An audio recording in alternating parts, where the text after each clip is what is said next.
kong mga kababayan, Ipinabot ni Vice President Sara Duterte ang kanyang pakikiramay sa mga pamilya ng mga biktima ng pagsabog ng bomba sa loob ng Mindanao State University. ito ay ang ating mahigpit na pagkondena sa nangyaring pagpapasabog at sa mga tao o grupo na nasa likod nito. Ang mga nasawi at mga sugatan ay mga sibilyan.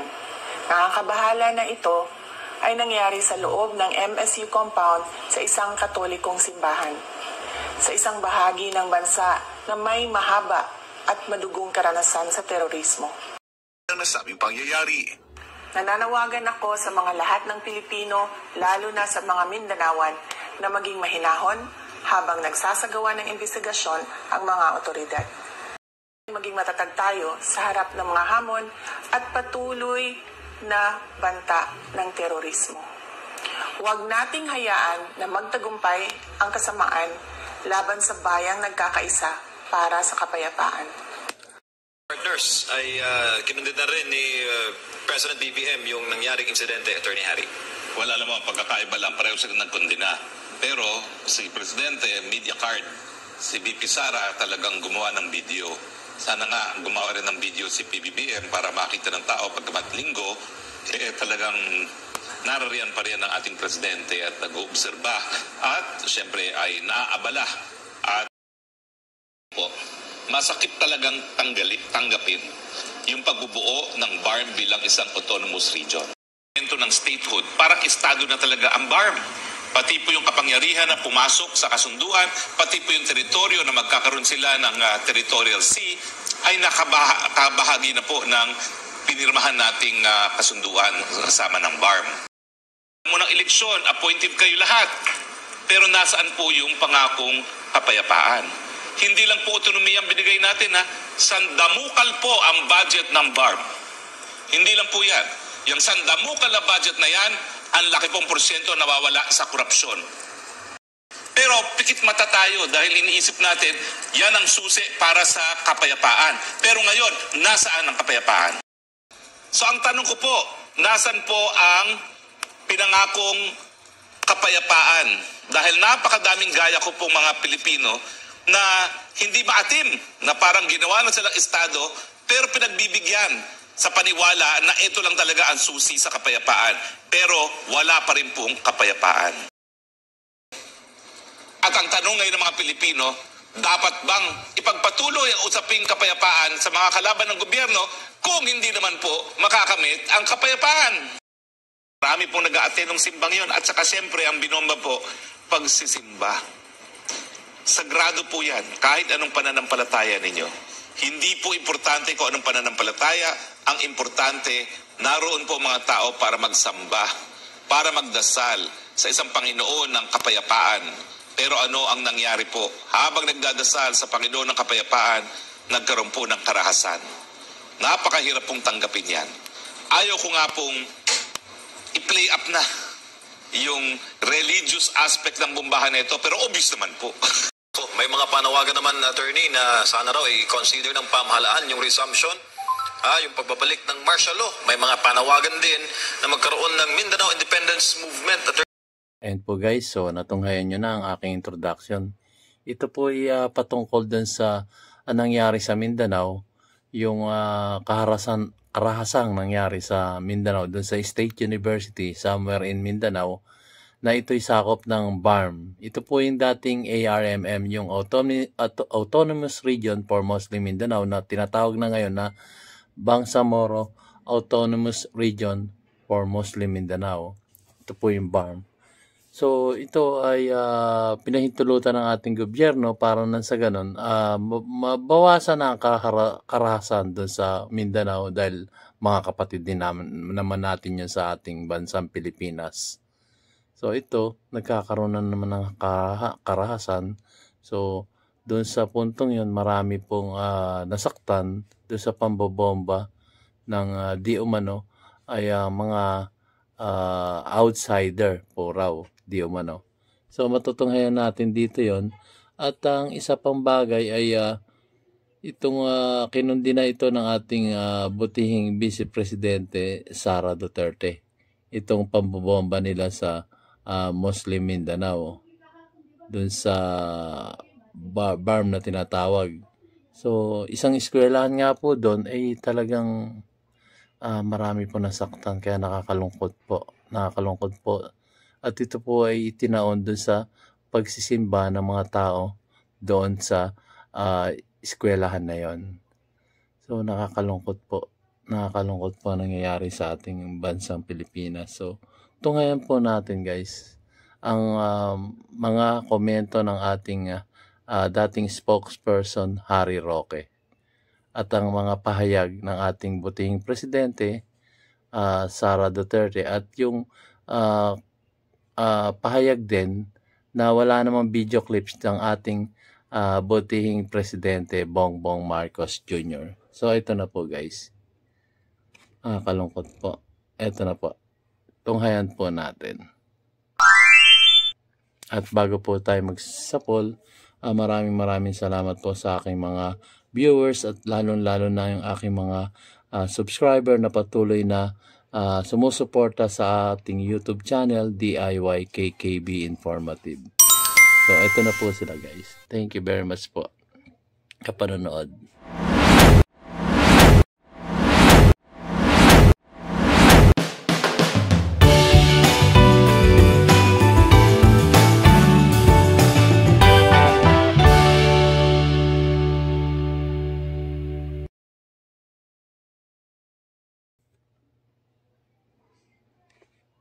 President Sara Duterte ang nangyaring bombing sa loob ng Mindanao State University sa Marawi City.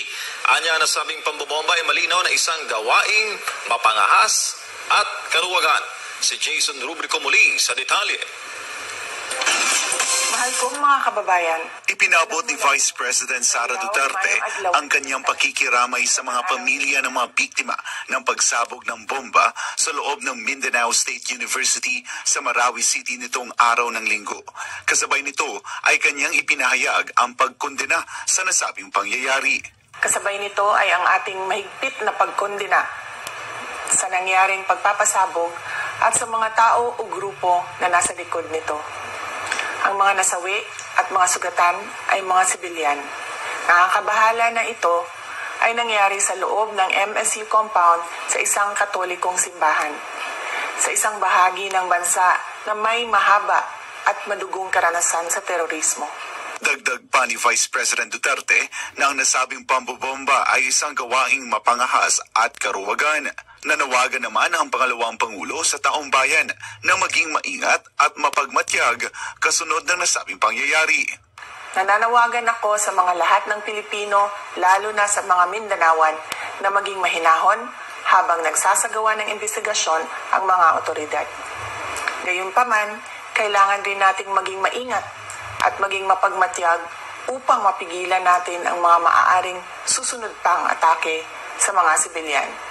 Inalala naman ni Vice President Duterte ang nangyaring pambobomba noong 2016 sa Rojas Night Market ng Davao City kung saan ilang sibilyan din ang nasawi.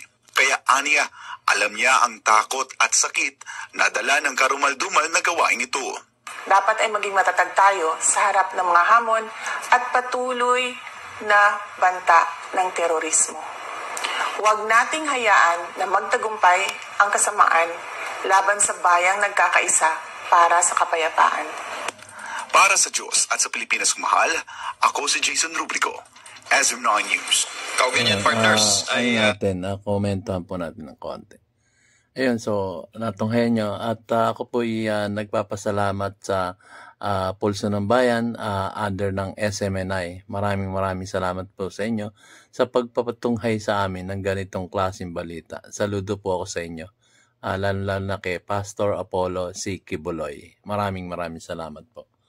So, ituloy po natin to. Kinundin na rin ni President BBM yung nangyaring insidente, Attorney Harry. Well, alam mo, pagkakaiba lang, pareho sila ng kondena. Pero si Presidente, media card, si BP Sara talagang gumawa ng video. Sana nga gumawa rin ng video si PBBM para makita ng tao pagkamat linggo, talagang narariyan pa rin ang ating presidente at nag-oobserba at siyempre ay naaabala at nagwo-worry dito sa mga pangyayaring ito. Bakit naman gano'n, Atty. Harry Roque? Napansin mo pa yon? Napansin ni Atty. Harry Roque yung nag-video clip si butihing Vice Presidente Sara Duterte at ang kay Pangulong Bongbong Marcos Jr. Pahayag lang na nanggaling sa media. Wala siyang video clips. Huwag gano'n, Atty. Harry Roque. Na gumagawa naman yung tao. Okay, sige, tuloy natin. Nakomentohan ko lang yun kasi napansin ni Atty. Harry Roque. Maraming gayang mga Pilipino na gaya ko. Sa akin po, masakit talagang tanggapin yung pagbubuo ng BARM bilang isang autonomous region. Kung titignan niyo po yan, halos lahat ng elemento ng statehood, parang estado na talaga ang BARM. Pati po yung kapangyarihan na pumasok sa kasunduan, pati po yung teritoryo na magkakaroon sila ng territorial sea, ay nakabahagi na po ng pinirmahan nating kasunduan kasama ng BARM. Pero siyempre, miski sa loob ko nagre-rebelde na parang bakit natin binibigyan ng kalayaan ng isang kaparte ng Pilipinas, tinatanggap natin yan bilang isang pamamaraan para nga po magkaroon ng kapayapaan.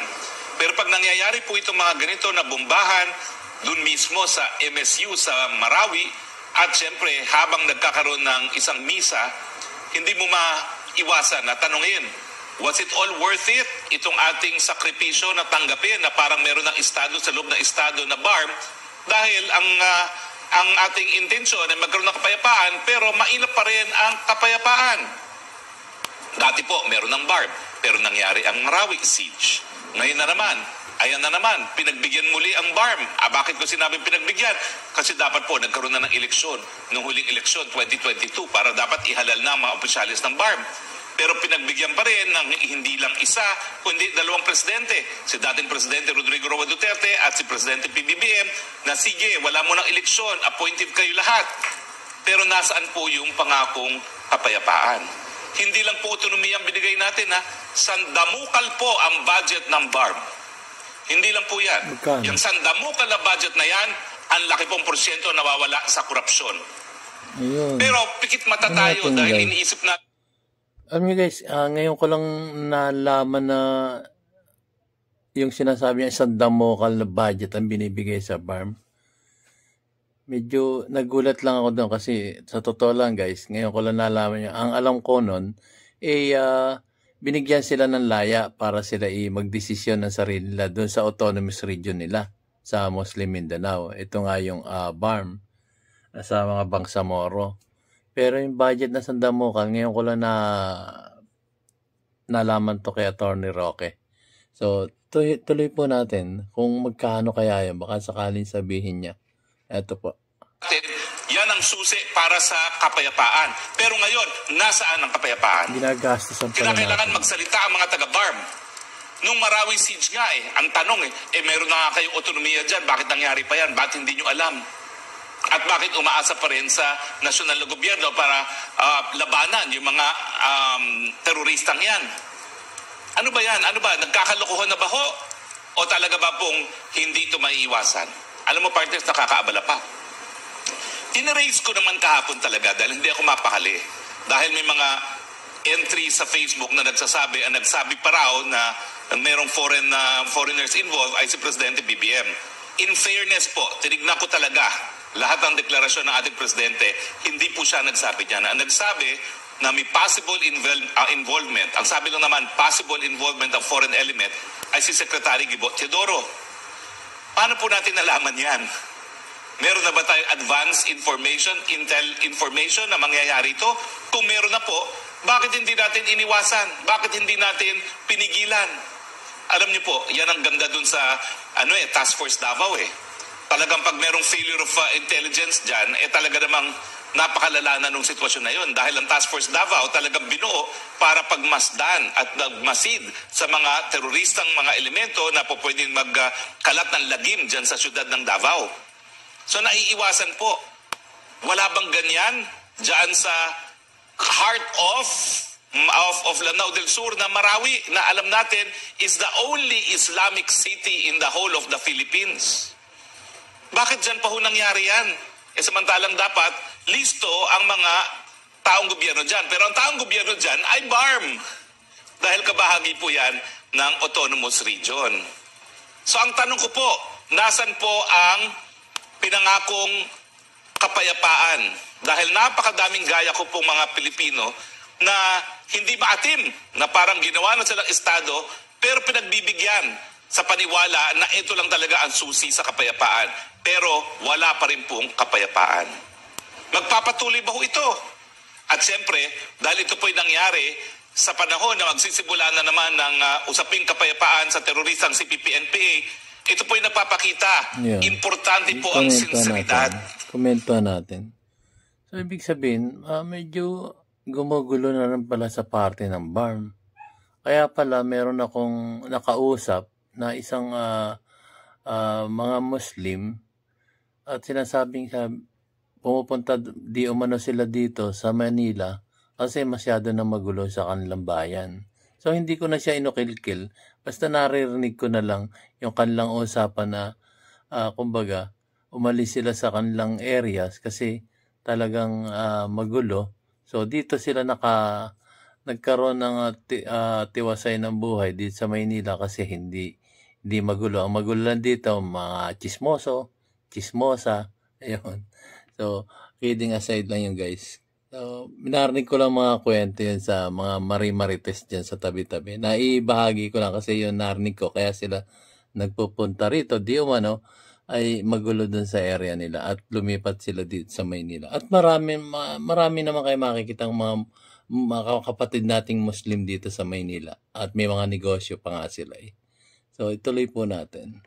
Importante po yung kakayahan na makontrol ang hanay nila. Dahil ito po talaga, hindi ko po matanggap na hindi nalaman ng BARM itong ataking ito. Dahil ang MSU po ay talagang teritoryo nila. Wala pong nangyayari dyan na dapat hindi nila nalalaman. Bakit nangyari po ito? Bakit hindi naiwasan? At ano na ngayon ang mangyayari sa kapayapaan? Bigay na lang ba tayo ng bigay na wala namang sukli na kapayapaan?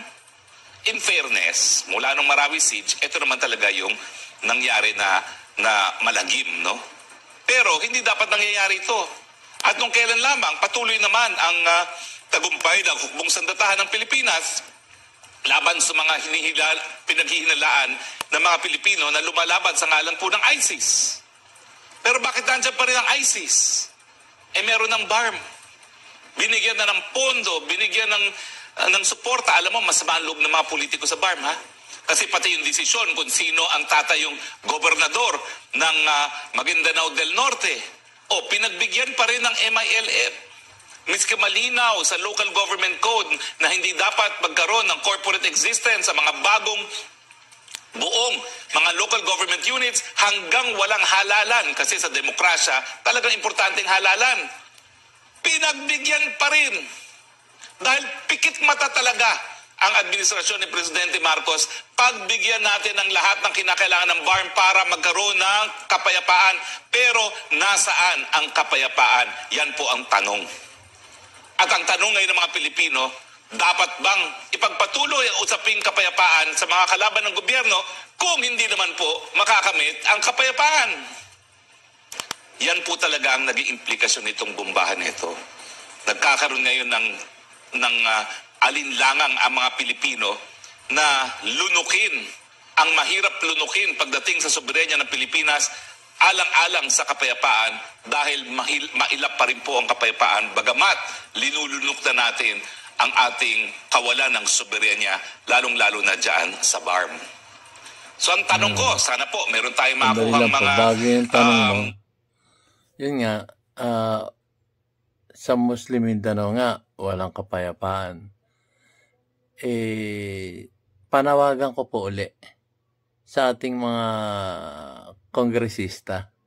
Sana naman po magkaroon na ng kapayapaan.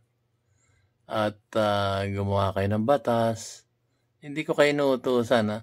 Ang akin lang po magkaroon po kayo ng unification para magkaisa kayo. Hindi lang sa politika. Huwag po sa politika kayo magkaroon ng kumbaga pagkakaisa. Kundi pagkakaisa kung paano masusolusyonan yung ating nangyayaring karahasan sa iba't ibang parte ng ating bansa dito sa Pilipinas. Wag lang po tayo dun sa kaperahan. Isipin mo po natin yung ating mga kapatid na mga mamayang Pilipino sa Mindanao at sa iba't ibang parte ng ating bansa. Ito na nga yung sa NPA na kakaroon na nga ng solusyon. Ang problema nga, nagkakaroon na ng pistok. So yung iba sinasabi nga, ba't magkakaroon pa ng pistok? Natatalo na nga ang NPA ngayon. Sa CPP-NPA. So yun, maraming tanong ang mga mamayang Pilipino na dapat pagtuunan ng ating Kongreso kung paano magkakaroon ng lawmaker kayo So dapat dun sa batas, isang alang-alang nyo ang mamayang Pilipino. Huwag lang po isipin yung kaperahan. Tapos na po yun Nagkaroon na kayo ng mga resolution doon at naipasa na ang mga kanya-kanyang batas para tungkol sa budget ng isa-isang departamento diyan sa inyong hinahawakang tungkulin. So, yun lang po guys. Ito muna. Ituloy natin guys. Naisingit ko lang yung Kongreso para magkaroon naman sila ng trabaho. Resource persons, nasan po ang BARM sa panahon na bumabalik po ang karahasan sa kanilang teritoryo? At ano ang kinabukasan ng BARM na ito? Dapat ba pakinggan na natin mga politikong nagsasabi, ay nako, wala kayong maasahan dyan. Dahil lahat naman yan, kay MILF, kay Islamia, ay nako, pare-pareho naman sila. Yan po sinasabi ng politiko. Hindi po ako naniniwala. Ako po'y nagtitiwala pa rin na marangal ang kausap nating mga MILF. Pero hindi nga po natin maiwasan na magkaroon ng kaunting duda. Kasi magkakakilala naman po sila lahat dyan. Kilala nila kung sino yung mga supporters ng ISIS. Bakit hindi nila dinadakip? Bakit hindi nila pinagsasabihan? Bakit hindi nila kinokontrol na itigil ang pagsabog ng lagim dyan sa BARM? Kayo mga partners, anong mga Attorney, paninindigan nyo dyan? dagdag ko lang yung sinabi mo, ang Department of National Defense Chief Gibo Chidoro yung nagbanggit nung sa possible na foreign element. Hindi na siya nagbigay ng detalye kasi ongoing daw yung investigation ng PNP at AFP. Ang AFP naman, meron naman silang angulo na tinitingnan na posibleng restback o retaliatory attack ito dahil prior pa itong nangyari na pambobomba dyan po sa Marawi, meron nang na-neutralize ang otoridad na isang leader ng Dawla Islamiyah na si Abdullah Sapal. December 1 ito at nagkaroon din ng operation noong December 2 na ikinasawi ng isang Mundi Sawadyaan, sinasabing mastermind ng holo bombings noong 2020. So tinitingnan nila yung angulo na ito sa mga sunod-sunod nila o yung past nila ng mga operation laban sa mga teroristang grupo dyan sa bahagi ng Western Mindanao. So tingin nila possible na maaring retaliatory attack, attorney. Well, hanggang ngayon po, hindi pa natin alam kung ano talagang nangyari rito. Nakapagtataka lang, bakit napakaaga nagsalita na nga si Secretary Teodoro na mayroong foreign element. Alam nyo yung mga suspitsyoso, nag-iisip ngayon, bakit foreign element? Para ba ma-spare? Para maiiwas sa sisi ang BARM? Dahil napakalaki na ng ating ininvest para sa BARM? Kasi the only way na malalaman nila na yung foreign element na involved dito ay kung meron na silang prior intelligence report. Kung meron na silang prior intelligence report, mas matindi kanilang responsibilidad. Bakit hindi ito napigilan? Napakataas po ng security level dyan sa Marawi. Sa totoo lang po, bago ka makapasok ng syudad ng Marawi, ang daming checkpoint dyan. Hanggang ngayon po. Yung airport po dyan hanggang ngayon sarado because of security concerns. Although napaka-convenient sana ng airport na yan. Dati-rati, panahon ni dating Presidente Rodrigo Roa Duterte, nakakalanding pa ako dyan. Naalala ko, noong 2016 elections, nakakalanding ako dyan para makampanya dyan sa Marawi. Pero ngayon, sarado po for security reasons. So, minsang inatake na yan ng ISIS. Alam nga naman magpabaya sila ng security ngayon dyan sa Marawi. So yan po yung mga question ng mga ordinaryong mamamayan ay tinatanong, kapabayaan ba ito or pagkonsinte? Masakit mong sabihin, pero kinakailangan bigyan ng kasagutan. Parehas. Dahil imposible po Pabayaan sa at level of pagkonsinte. security na meron tayo dyan sa Marawi na makakalusot itong ganitong bagay na walang nakakaalam. At yung deklarasyon nga po ni Secretary Gibo Teodoro na mayroong possible foreign involvement na involved, ibig sabihin, meron na silang nalalaman bago man nangyari itong bombahan na ito. Baka naman linilihis ang sisi nga dahil sinasalba ang peace talks with the MILF. Di ba lagi yan yung ginigit nila dati pa, di ba, pag sa pagkakaroon ng sariling estado, yung bahagi na yan ng ARMM, hanggang sa naging Barma attorney, nabanggit mo na nga, dahil gusto nilang i-assure na sa pamamagitan ng pamumuno namin, kami dito, matitiyak, pero ito nga, nakalusot ulit. And dyan pa sa Marawi, tingin mo, attorney, ano kaya ang possible na gusto lang manggulo dito sa, meron kasing peace talks, meron ding amnestia, maaari bang may kaugnayan yan dyan? Well, yun ang malungkot kasi o nga pala, nakalimutan ko, sakop din ng amnesty ang MILF at iba pang mga grupo na armado dyan sa Mindanao. So pinagbibigyan na nga sila, tayo nagbibigay ng tinatawag na olive branch para sa kapayapaan. Ito pa ang sinukli, bombahan, na sa ngayon, hindi lang po 4 ang patay ha. Ayaw ko na lang magsabi kung ilan na, pero sa aking Viber group po, talagang tumaas na po ang mga namatay. Pero hayaan ko na po silang magbigay ng konfirmasyon dyan. No? Pero hindi lang po 4 at mahigit 50 na ang nasaktan. At meron ang mga seryoso na kinailangan ng major surgery at yun ang inaabata natin kasi baka maging from injured to casualty. At hindi naman po malayong mangyari yan kasi bomba naman yung sumabog sa loob ng gymnasium. No? Ewan ko ba kung kahit paano mabuting nangyari sa gymnasium dahil malaki-laki yon. Pero marami pong nag-a-attend ng simbang yon. At saka siyempre ang binomba po, pagsisimba. Sagrado po yan. Kahit anong pananampalataya ninyo. Hindi po importante kung anong pananampalataya. Ang importante, naroon po mga tao para magsamba, para magdasal sa isang Panginoon ng kapayapaan. Pero ano ang nangyari po? Habang nagdadasal sa Panginoon ng kapayapaan, nagkaroon po ng karahasan. Napakahirap pong tanggapin yan. Ayaw ko nga pong i-play up na yung religious aspect ng bombahan nito, pero obvious naman po. Hindi nyo naman makakailayan.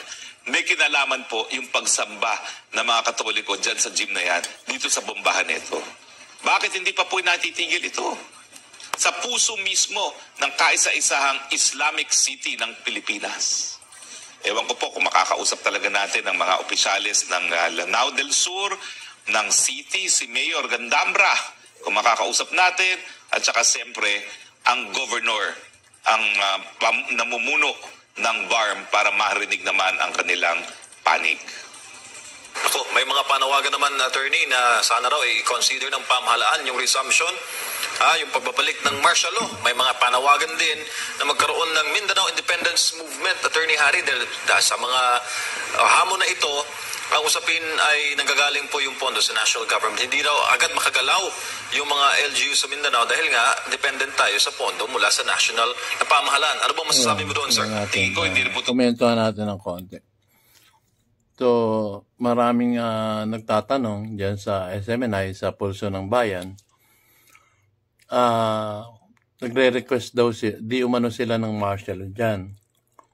So, nasa kanila na rin yun at nasa pasya na rin ng gobyerno yun.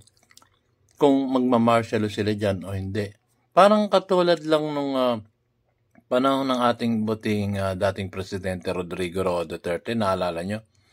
Ang pagkakaalam ko po, buong Mindanao nagkaroon ng martial law dyan. Pero sa Mindanao lang, hindi sakop ang Visayas, hindi sakop ang Luzon.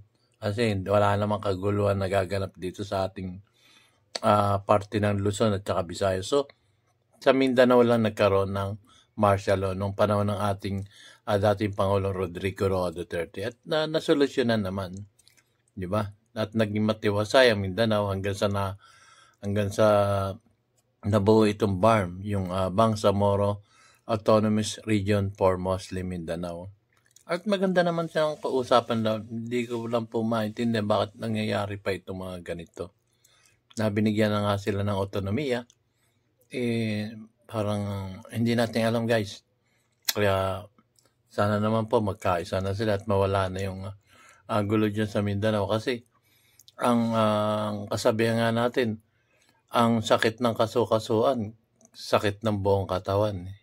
So kung kahit na nasa Mindanao yon, apektado pa rin ang parte ng Visayas tsaka parte ng Luzon. Dahil isa po tayong katawan, parang isang katawan ng tao, na pag nagkasakit yung ating kasukasuan, buong katawan damay. Hindi po ba? So ituloy po natin. Dapat magkaroon na ng say yung gobyerno dito kung ano nangyayari. Kasi kawawa tayong lahat. Hindi lang yung ating mga kapatid sa Mindanao. Ito na po. Totoo yan dahil talaga yung pondo ng BARM binibigay sa kanila buong buo. Hindi ko lang alam kung ano yung datos. Pakitingin nga kasamang Admar kung ganong kalaki ang datos ng 2022 at yung 2023 at magkano ang linalaan natin para sa kanila ng 2024. Pero napakalaking halaga po yan. At kung magpapatuloy yung karanasan natin doon sa ARM, napakalaking porsyento po nawawala sa korupsyon. Yung mga ampatuan po, kailan lang na napatawan ng ilang taong pagkakakulong, 170 years ata yun, no? Dahil sa napakalaking halagang talagang nakurakot sa pondo ng ARM, no? Na ngayon po ay pinalitan at naging BARM. So iba pong pangalan, pero baka naman kapareho rin pagdating sa kultura ng korupsyon. Sana po hindi. Nagdadasal po tayo, sana hindi, para maging matagumpay ang BARM dahil lahat tayo nagnanasa ng kapayapaan. Mantakin nyo, napakalaking inaasahang langis at natural gas ang nandyan sa Digwasan Marshland. Sino man po mamumuhunan dyan kung patuloy po ang putukan sa BARM? Kinakailangan po talaga, ibalik muna ang kapayapaan nang sa ganun talagang tuluyan ng maging next economic dragon ang BARM area. Dahil lahat po ng tanging yaman binigay ng Panginoon dyan sa BARM area. Kay mina, kay langis, kay yung lupa na napakayaman para sa kahit anong pananim, lahat po nandyan na. At siyempre, kung ikukumpara mo sa iba't ibang parte ng Pilipinas, mas hindi apektado ng climate change yung mga lugar na sakop ng BARM. Di ba, mga partners? Tama. At meron natin naririnig yung sa baha doon sa Maguindanao area. Pero sa tanong mo kanina, attorney, 2023 na budget, sinasabi dito sa official website ng Bangsamoro or BARM, 85.3 billion pesos yung kanilang budget for 2023 compare sa 79.8 billion pesos noong 2022. Grabe pala, guys. Ang laki pala ng budget na. Pinakamayamang lugar na sila sa Pilipinas, pinakamalaki pang budget na binibigay ng ating gobyerno. Medyo nagulat ako doon. Alam nyo ba yun, guys? Ako ngayon ko lang nalaman yan. 85 billion. Kung hindi ako mali na pandig ko. 85 billion. Ang laki. Grabe. So, tuloy natin, guys. Ngayon ko lang po nalaman yun. Pasensya na po kayo kung ganito pagsalita ko, medyo may sakit po ang inyong lingkod, DIY KKB Informative. Gusto ko lang pong mapatunghay sa inyo kung ano yung nangyayari sa ating palipalibot dito sa bansang Pilipinas, lalo na sa parte ng Mindanao. Ito po, guys. Mas malaki ang populasyon ng BARM, ha? Kasi kung sasabihin yung 85 billion di masyadong malaki, tignan mo naman ang populasyon ng BARM. Kasi ang BARM po, Maguindanao, Lanao, Sulu. So, maliit lang po yung area nila na sakop ng BARM. And yet, 85 billion ang kanilang populasyon. Meron ba tayong estimate ng populasyon sa BARM? Titignan natin sa mahiwagang iPad. Kasi kung ikaw naman ay laging pumupunta sa bahaging yan na attorney, malalaman mo naman agad-agad yung populasyon sa sa paligid. Kung marami bang mga establishmento, kabahayan, o baka mas marami pang mga forest area, mga puno kaysa sa mga di ba? Ang isa sa mga mataong lugar, yan ang Marawi City, kung saan ay marami din nag-aaral, pati si si Senador Ronald Bato de la Rosa, isa din sa mga nag-aaral dyan sa MSU, na kilalang paaralan po dyan sa Mindanao. Ang population doon, attorney, 2020 na datos, 4 million mahigit ang mga taga-BARM. Mantakin nyo, 85 billion para sa 4 million na populasyon lamang. Napakataas po ng ating budgetary allocation per capita kada mamamayan dyan sa BARM. At lahat po yan ay ginugugol natin sa kanila para nga po magkaroon ng katuparan ang kapayapaan. Pero ang tanong, bago po tayo mag-break, nasaan ang kapayapaan? Ang oras natin ngayon, ang tagal ko nang gustong gawin ito, ay 8:02. Break muna tayo. So guys, yun nga po, medyo masakit po ang nangyayari. Ang laki pala ng budget, 85 billion sa 4 million na mamamayan. Sa akin palagay, yung anong yun, konti na lang ang kanilang panghahanap buhay para makakain sila sa araw-araw. Nakakalungkot po guys. So sana naman po umaksyon na tong lawmaker diyan sa Kongreso para masolusyonan na ang problema ng ating mga kapatid dun sa Muslim Mindanao. So guys, ganito na lamang po ang aking mamunting video na ipinatunghay sa inyo. Pinaalam ko lang po sa inyo kung ano mga nangyayari dun sa ating mga kapatid sa Mindanao, particular dyan sa BARM area, sa Bangsamoro Autonomous Region for Muslim Mindanao. So, ulit ko po sa ating mga kongresista, sa ating mga senador, ito po yung ating pagtuunan ng pansin. Hindi po yung sa kaperahan na pinag-aawayan pa dyan. So, please lang po sa ating kongreso, gawan nyo na po ng action to. At ganun din sa ating butihing Presidente Bongbong Marcos Jr., wag na po tayong maging malambot sa pagbibigay ng